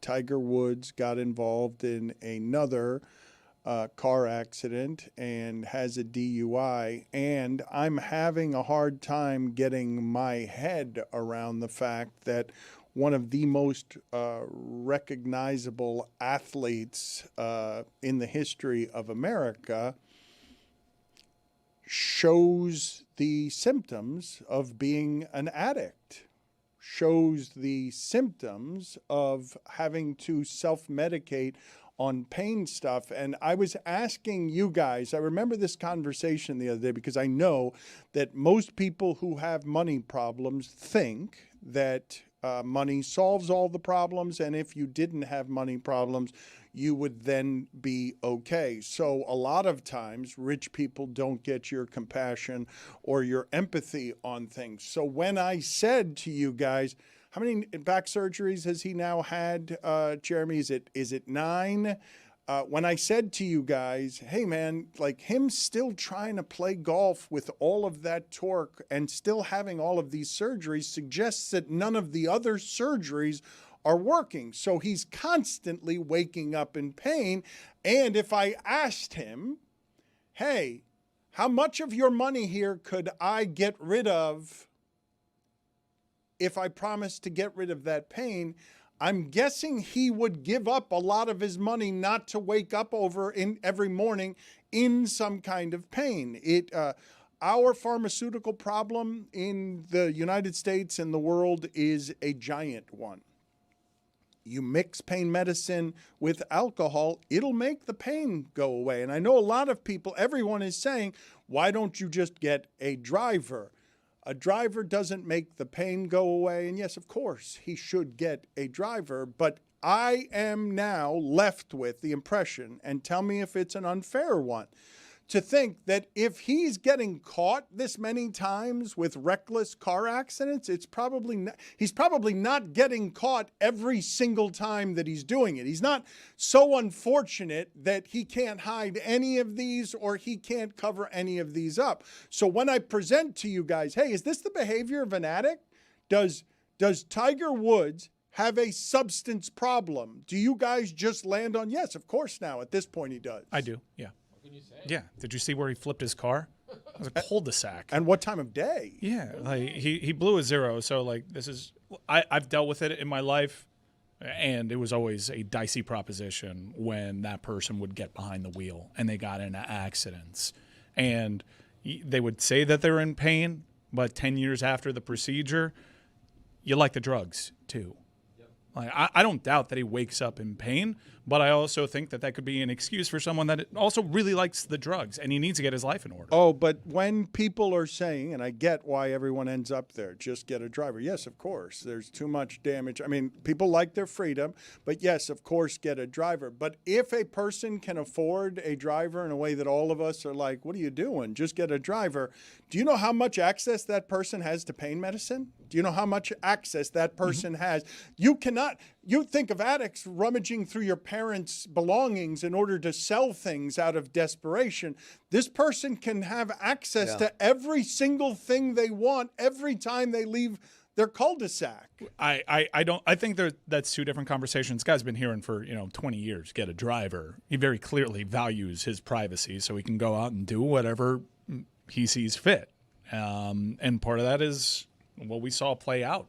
Possibly. And TMZ is reporting that he's not getting a driver. I don't know how they would know that, but it's a report that came out. It's kind of the same situation with Patrick Mahomes Sr., right? That every time we see him in the news, it's like he's got another DUI. And it's like, at what point do you just like tell the guy, hey, you can't leave the house without somebody taking you somewhere? It doesn't happen. I mean, I understand how that might be frustrating too, right? Like that feeling of a lack of freedom, we look at as a luxury. Like I wish I had someone who could drive me around all the time, but I could see in the eyes of an addict in particular, well, you guys don't trust me? Like there's a lot more beneath the substance abuse, right? We like to just do a one-to-one of saying, oh, it's because he's high or he's drunk or whatever. That's why he acts that way. But, he acts that way, and then these things enter his system, and then that exacerbates the situation. Him stopping doing whatever it is he's doing, he blew zeros on the breathalyzer, so he wasn't drinking, but him stopping the pain pills or whatever will not stop the underlying urge to do it. I just don't think that we have a comp on a person who has lived this kind of public life as a thing. It's like learning Michael Jordan now had some sort of substance problem. He has been a pillar of excellence at something for a long time. And I remember how betrayed everyone felt because they believed the Buick commercials and were like, how could he be cheating on his wife? I can't believe that this person is not the regal country club figure and icon and pristine symbol that I've always known. This is a flawless human being. How could he be immoral at his core? But what do you do with what it is that you're presently seeing, where you have 3 incidents now involving a car, one of them that introduced us to the entire secret of his life, which is a golf club is being used to hit the back window of his car in a domestic confrontation. There is also the body cam video in the middle of the night of an officer clearly talking to a slurring and not fully functional Tiger Woods. This is a DUI charge, even though you guys are saying it's blowing a 0-0. How does that work exactly? Like, I didn't think there was such a thing as a DUI charge that has that kind of breathalyzer reading. So that happened actually to Dylan Brooks a few weeks ago in Phoenix. He was pulled over for quote unquote driving erratically. He did a breathalyzer. He did the field test and all that stuff. And he's still arrested and booked on a DUI because the officer said there's a scent of marijuana, and I have suspicion that based on the way he was driving that he is impaired. They can arrest you without having a positive kind of any presence of alcohol in your system. Well, but the alcohol is what I wasn't thinking that this is a DUI alcoholism. I think because of the way that he was slurring in the body cam video that we saw in the middle of the night, I'm always assuming pain medication, and I'm assuming it because I will say it again. What's the number of surgeries, Jeremy? Is it indeed 9? It's 7. It's 7 back surgeries at this point, and the reason he gets a DUI is because he did do the breath test. He refused to do a urine test when asked, and he did tell the officers that he had taken medication for prior injuries. I will ask the group, if I make the addiction to pain medication, do you find more compassion in your heart because of what the excellence cost him? When I say 7 surgeries, right? A lot of these are the same surgery. They're going back in to deal with pain because he's got back problems. It's the reason people thought he wasn't going to catch Jack Nicklaus, is because back problems end up harming just about everyone in that sport. You know what else harms other people, Dan? Like killing somebody with your car. Yeah. I know you're an empath, and I don't doubt that he's in pain. He needs to get help before he hurts somebody else. Do what you want to do on your own time. Hire a driver and deal with your issues privately. But when you're getting behind the wheel of a car, you're endangering others. I am not forgiving the behavior, okay? I'm simply looking at it and saying to all of you, do you guys know how rare it is for someone of this iconic status? I mean, Maradona was sort of in the same boat, but Maradona we thought was reckless throughout his entire life.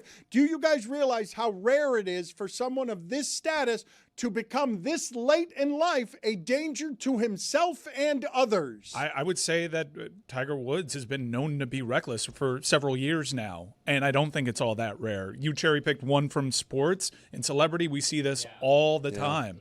He has afforded to him a life of excess. He has people willing to feed his current addictions the same way that top-line rock stars do. It's a very dangerous situation for him. It is an interesting thing you brought up, the idea that typically when we think of an addict, we think of someone like, hey, I got to pawn this VCR to get like one more hit.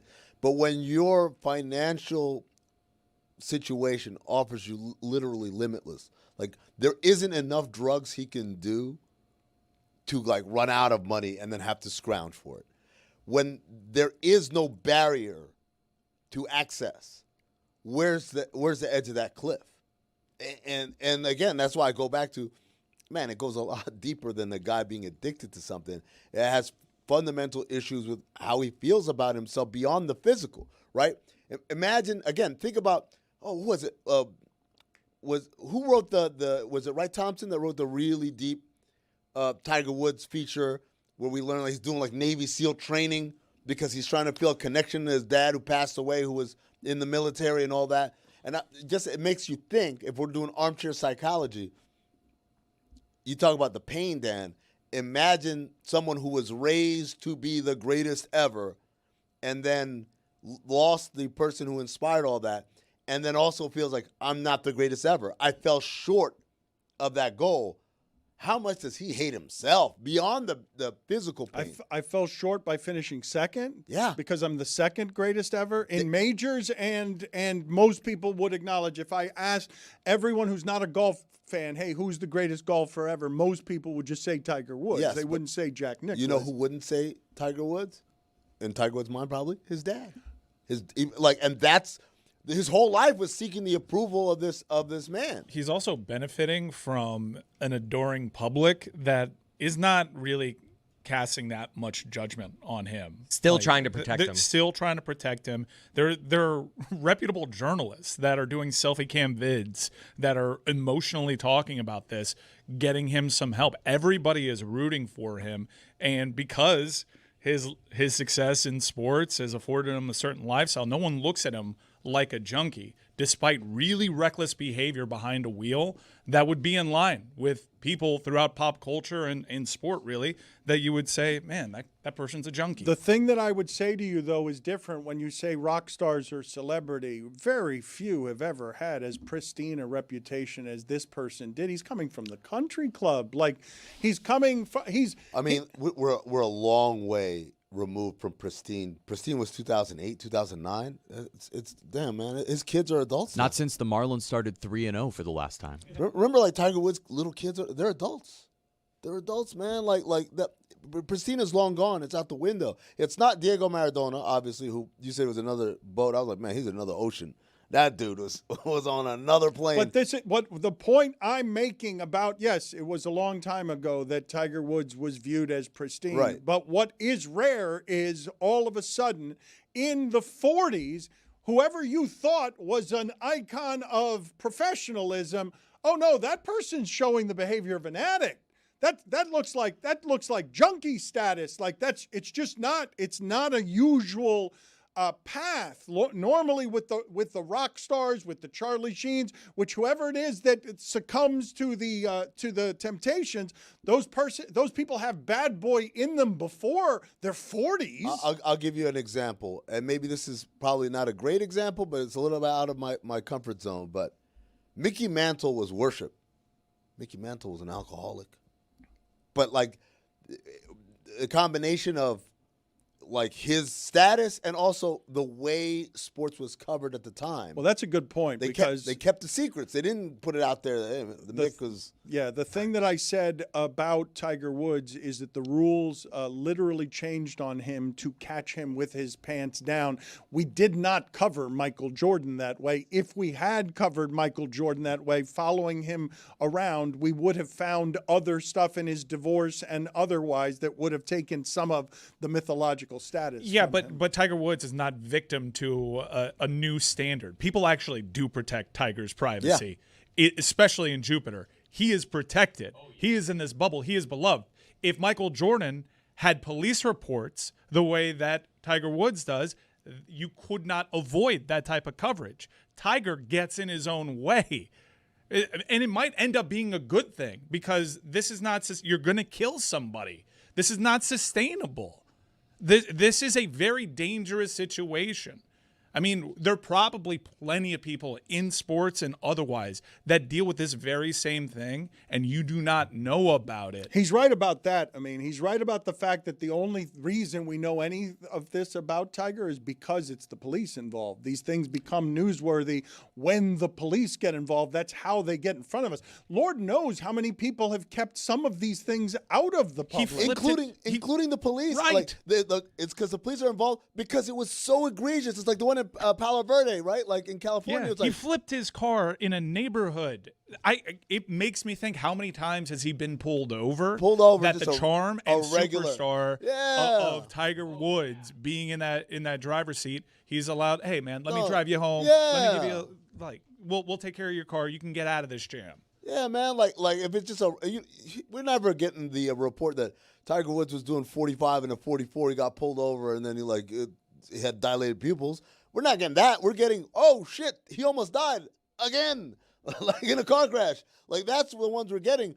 It's literally the most egregious. It's surpassing a threshold of we can keep this a secret, and that's what makes it different than perhaps anyone else. I have no doubt there are celebrities, superstar athletes, singers, movie actors, whatever, all over the country who have probably done things that regular people would be arrested for, in terms of under the influence, right? But it's just like you can't go 10 meters past the limit and still continue to believe that I'm going to be protected unless you have some sort of internal self-destructive, self-sabotage thing that's happening with you where you're like, man, I just don't care anymore. And that's the part where I get worried. Why are you smiling? Well, Roy shook his head and Tony shook his head at the self-sabotage. Damn it. A Rosaurus Rex situation. They both noticed this. Justin Timberlake has a body cam video of him being arrested in the Hamptons. Do you guys remember his discomfort about telling the officer, I'm on world tour. This is going to ruin the tour. This is going to ruin, but he was trying, and the cop was like, trying to be subtle, but without being subtle. Well, right. Well, yes, that's exactly what was happening. He just said something about the world tour, but then the officer said, "What do you mean?" And he couldn't. He's like, this is awkward or something. No, he just couldn't explain what a world tour was. He was trying to figure out the creative way to not say he's Justin Timberlake subtly, but he was under the influence so much that subtlety escaped him, and he made it worse by trying to do it subtly. I'm going to tell you what, Dan, you want to talk about the charm and the kind of the charisma that these guys have in these moments. In that same video, when he's looking over the report, race, white? That's the 10 out of 10. That's the charm right there, man. Funny. The charm offensive. You know what? Let's forget this whole thing. Exactly. We'll drive you home. It's a hell of a Hail Mary. It's like, yo, let me see how I can thread this. Oh my gosh, man. Imagine having the wherewithal to just pull that one out. I mean, world tour. Not a lot of people can just sort of throw at the officer some form of world tour, but then he couldn't explain what a world tour was until he just says, yeah, I'm Justin Timberlake. And that didn't help him at all, because when the officer has you in his sights there, I do wonder how many times Tiger Woods has gotten away with something like this in his enclave because he's not flipping over the car. The time of day, right? The time of day. 2 p.m. is woof. But when you think, let's make this not Tiger Woods. Let's just make it somebody who is an addict. If I give you all the world's means, and anytime you leave the house and go anywhere, someone's willing to take you for a party. Like any single time that you go anywhere, the temptation, whatever it is that sobriety requires in terms of maintenance, doesn't have quite the temptation involved that Tiger Woods has anytime he steps into public. Anytime with his means, he can get access to just any single thing that he wants. In some ways, it's the most dangerous kind of addict. It's the kind of addict you need to take freedom from, because he's going to hurt himself or somebody else. You can't keep flipping cars. You can't keep flipping cars at 2 o'clock in the afternoon because your judgment is impaired. But when I put in front of you guys the 7 surgeries for the same thing, 7 surgeries for the same thing, back problems, you assume he's in a giant amount of pain, correct? You assume that that's the starting point on all of this, that he's medicating pain. That if I give anybody who's listening to this, who's in pain, if I put in bottle form something that's going to take you out of pain, we're all going to get addicted there. Everyone is. No, that's a cavalier statement. There are plenty of people that go through knee pain, corrective surgeries, whatnot, and they don't get addicted to it. Look, these things are highly addictive. Not with these means, Mike. I'm not comfortable speaking with that kind of base level knowledge. I just know I know what it looked like in my own experience with family members that it ended up killing them. I do think that there are some aspects of this that are that there is some selfish behavior here, some reckless behavior here. I mean, Kurt Angle somehow found a way to get off of his astronomical intake. There are people that power through that have real addictions and somehow find a way. And while addiction is a thing that needs to be dealt with a certain type of tact, I also am not on team let's absolve this kind of behavior, not especially when you're getting behind the wheel of the car and can take other people out. Dan, I keep going back to this. Yeah, he's in a lot of pain. Yeah, he has access to drugs. Man, there's something else happening there that's not about surgeries or back pain. But you guys misunderstand. I'm not saying that addiction can't be managed, though it is hard, and I would say pain medicine addiction probably has to be among the hardest if we're not talking about heroin or crystal meth. What I'm saying is anyone who is in pain and wants to relieve the pain and finds that relief in a bottle, that person can get addicted and then can figure out how to manage it. But Kurt Angle first got addicted, that he figured out how to manage it. It starts with, wait a minute, there's something that makes the pain go away? Yeah, it's going to destroy my organs. Yeah, it's going to shorten my life. But today I get to wake up and my back doesn't hurt and I'm not thinking about my back hurting. That would be a temptation for anyone who's in a substantive amount of pain that requires 7 surgeries. And I'm not even excusing the behavior. You're not wrong in any way. Of course, he's fortunate that he hasn't harmed someone yet. No, I mean, in part, his body's in pain because he got into a car accident before, too. It's not just the back. His leg got completely jacked up. I definitely have sympathy for what he's going through, no doubt. But there is a level of behavior here that definitely deserves being criticized and is dangerous. And he is in the position where people are rooting for him. He hasn't yet hurt anybody. And I hope to God it doesn't get to that point. Also, how does he still have a license? I'm just let's start there, right? You can't drive anymore. Not you shouldn't drive anymore. You can no longer drive. I think at this point we can say, regardless of whatever's happening with him, and we hope he's all right and all that, you forfeited the right to be able to drive a car at this point. But who's going to enforce that? Who's going to tell Tiger Woods, hey, you can't do that anymore? The government? The DMV? It hasn't happened yet. He's got friends in high places. I'm just saying at some point. No, but when that happens, I don't think Dante Stallworth can drive anymore because he killed somebody. I think he is still being driven around however many years later on this strip of land over here that I know that for many years, maybe he can drive now, but for many years he couldn't drive. How many car incidents is this for Tiger? Is it 3? Because the golf club and the back of the back window of the car, that was not a DUI incident. No. It was I think he ran into a tree. Yeah. In all that, which is why the police got involved. The police weren't responding to the club being hit on the back window. He flipped his car. I don't think recently. I don't think that had anything to do with it. When he was leaving the shoot in California, he just got one? Yeah, I think he just got in a bad accident. He did have the previous DUI in which, I think NBC during their golf coverage had to apologize because they showed the wrong incident when they were trying to talk about this one. You're talking about they had so many Tiger Woods DUI incidents to pick from. They're like, oh, my bad. Not that one, this one. I don't think it's 4 DUI incidents, but I do think it's 4 car incidents. This is the 4th car incident. So the first one, when it was everything with his wife, he hit a fire hydrant and then a tree in Orlando at 2:30 in the morning. 2017, he was found asleep inside a vehicle. And then in 2021, it was life-threatening car crash in Los Angeles. So you're of the thought that will get your car just taken away, your privileges as a driver taken away, because I do believe you have to harm somebody. It's not Patrick Mahomes' father he got several DUIs over a course of time, but he also didn't harm anybody other than himself in the doing of it. Yeah, I live in Arizona, and it's like a zero tolerance state. They can literally book you for a DUI for you could blow a .01.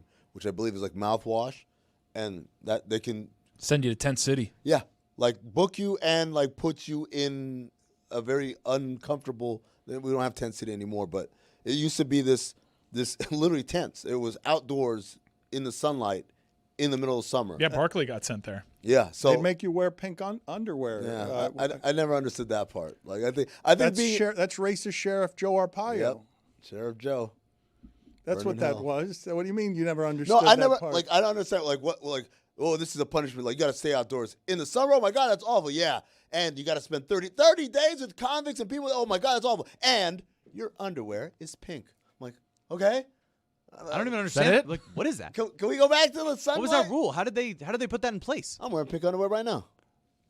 That was racist Sheriff Joe Arpaio did whatever it is that he wanted back when America was great again. Racist Sheriff Joe Arpaio, not creative Sheriff Joe Arpaio. That's what they never call him creative. No.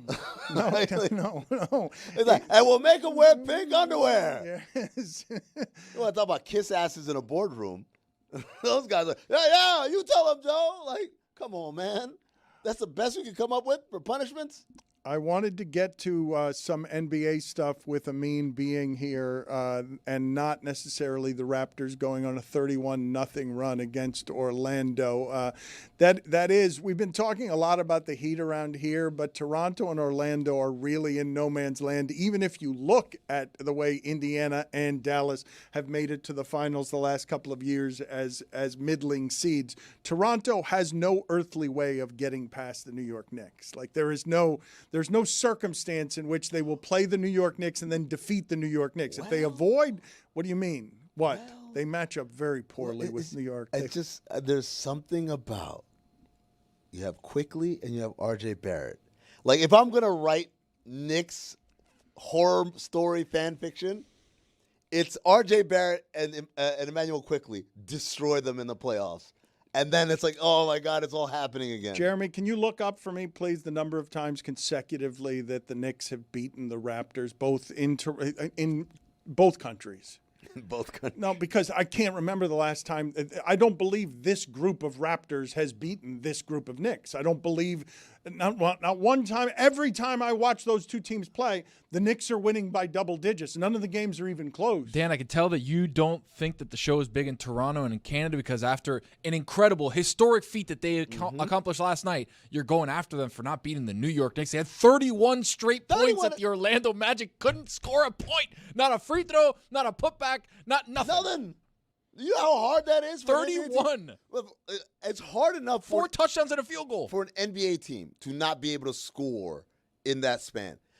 But Orlando's actually a good team. It's not even like, oh, the Wizards. If this happened to the Wizards or the Kings, we'd be like, oh, my God, you guys are terrible. Orlando's actually a decent team. They could score 31 unanswered. The Knicks have beaten the Raptors in 12 straight matchups dating back to 2023. But they're not going to square off in the playoffs unless they get to the conference finals because Toronto's presently the 4-5 seed. And they'd go against Cleveland. But I guess if the Hawks catch them, that's how that could happen. That's how it's happening because the Hawks are on fire. We're tuning up for that 3-6. But again, 31-0 run, I'd be out of timeouts. I'd get ejected.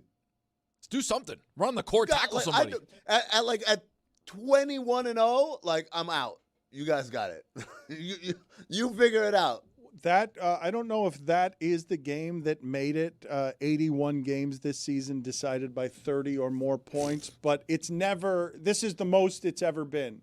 This is the most, but numerically, empirically, the most lopsided this league has ever been. There have now been, according to Tim Reynolds, 81 games this season decided by 30 or more points. It's a new single-season record, topping the mark of 80 last season. This is the new normal, correct? The new normal is there are going to be more blowout NBA basketball games than there have ever been. Is this a small sample to look at the 2 seasons and tell you 30-plus point victories are more common today and in the last 2 seasons than they've ever been? New normal, correct? I mean, yeah, because, again, it goes back to what we talked about with Duke and UConn, which is when the three-point shot becomes more and more prevalent. And I'm telling you that your defense really does not have that much of an impact on whether they make or miss. Your defense has an impact on whether they take or not. then you have this kind of variability because you can go through a cold stretch and you can go through an incredibly hot stretch.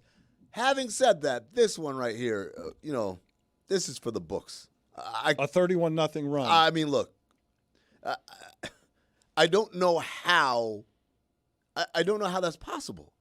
I honestly don't know how that's possible. How do you get to that point of I'm going to score and not be scored on for that long of amount of time, for that amount of points? Like Tony said, you ain't get an offensive rebound, not even a tip back like one of these.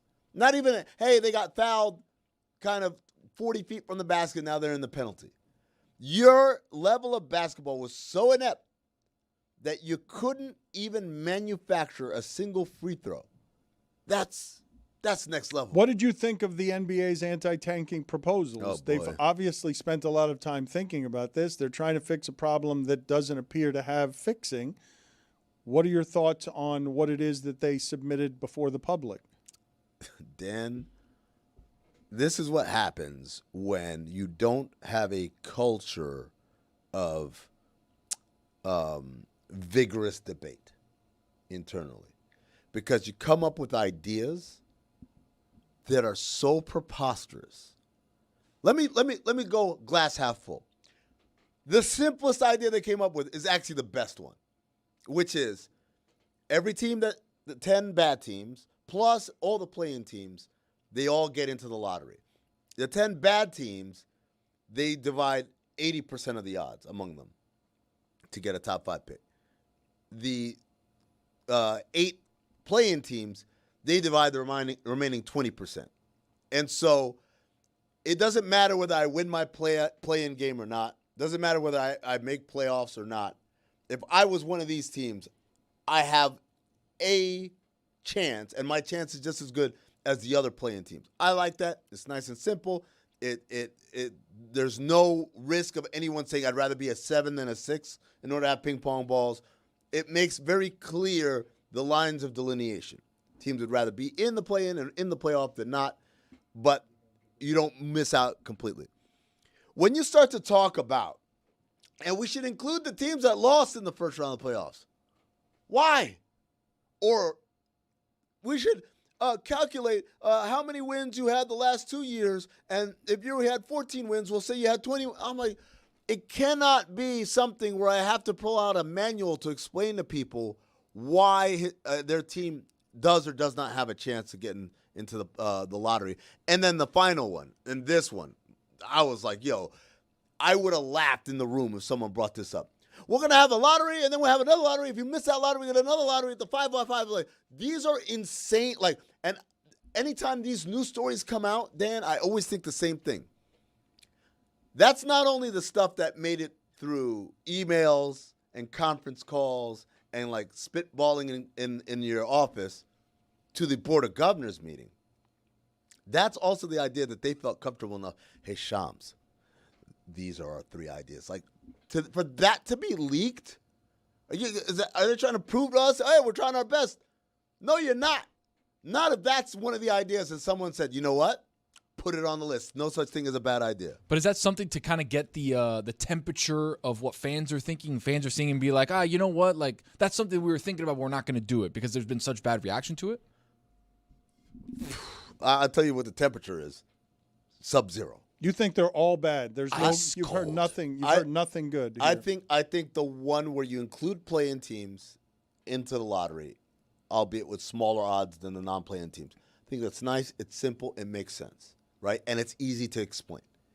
I think all the other ones, not only are they overly complex, but I don't think they address the actual problem. And it's like going to the doctor and saying, I have a stomach ache. And he says, here, rub this on your forehead, this Vicks on your forehead. Like, no, but I have a stomach ache. Oh, no, you know what? Let me prescribe some Manjaro for you or whatever. Like, Abuelas would say. Vivaporu works. You know, if you're sick, you put it on your feet and then you put socks on. Takes it away. My favorite tanking rule I saw proposed on Emotional Hoops, and it was by a fan that said what you should do is, based off the standings, You then draft opposing franchises that you think are going to be the worst the next season. And that links you to your pick for the next draft. So if you were the Pacers, for example, you have the worst record this season, right? You then enter the draft with the number 1 overall pick. And what your pick is I think the Jazz are going to be the worst team in basketball next year. And so your pick is attached to another franchise. So it totally disincentivizes tanking because your picks are not linked to your own franchise and their record. And it creates rivalries out of nowhere for a year. I mean, because what does you that think someone's going to be bad. What is the look What do you're you giving think? him? I feel like. What do you think about it? Well, I'm looking at just his hand, right? fun. He's stoic and he's staring at your face, and I can't tell from the look of his face how he feels about what you were suggesting. But I watched him curl the microphone cord there, the headset cord, and the way he was using his hand there suggested to me that he hated your idea, that he hated that you were bringing that out in public. The ball pit in the warning track of a baseball park idea, in comparison, feels like very sound. You got it wrong. That's crazy. It was a trampoline warning track. The ball pit was Thank on you. the other side of the fence. Thank you. So you follow had the to be safety. said. Yeah. Had to be said.